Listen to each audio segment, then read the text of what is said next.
Engagement citoyen, session de formation en gestion coopérative des bénéficiaires des infrastructures halieutiques au profit des responsables des sociétés coopératives et acquisition du matériel de dernière génération au profit du laboratoire régional d'élevage. Ce sont les grands points de ce tour d'horizon que je vous propose de suivre. Des réfrigérateurs et congélateurs médicalisés, des hôtes chimiques, des tables tubulaires pour hôtes, des autoclaves et des trousses d'autopsie. Voici entre autres le matériel de dernière génération dont dispose désormais le laboratoire régional d'élevage LRE de Bobo-Dioulasso.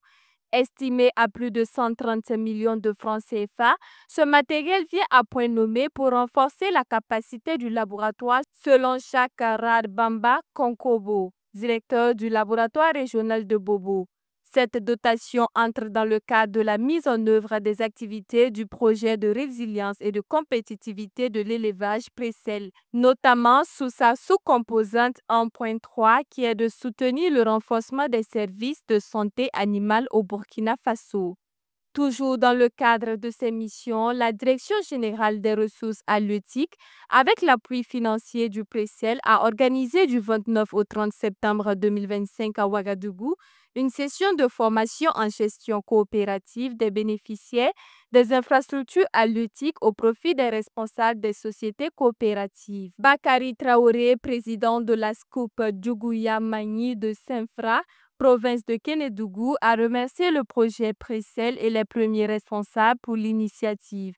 La pérennité de celle-ci est souhaitée afin d'assurer la gestion efficace des infrastructures halieutiques qui seront mises à la disposition des producteurs.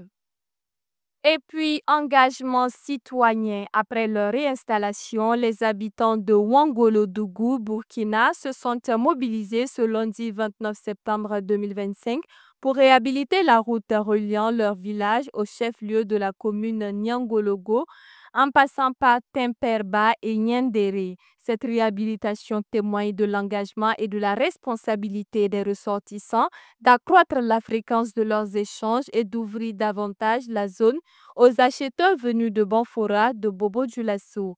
Ce tronçon facilitera l'écoulement des récoltes comme le maïs, le mil, le riz et le sésame. Car les villages du sud de Niangoloko constituent le grenier de la commune. Voilà, c'est tout pour ce journal. Merci de nous avoir suivis. Rendez-vous demain pour une nouvelle session d'information sur Faso Green TV. Au revoir.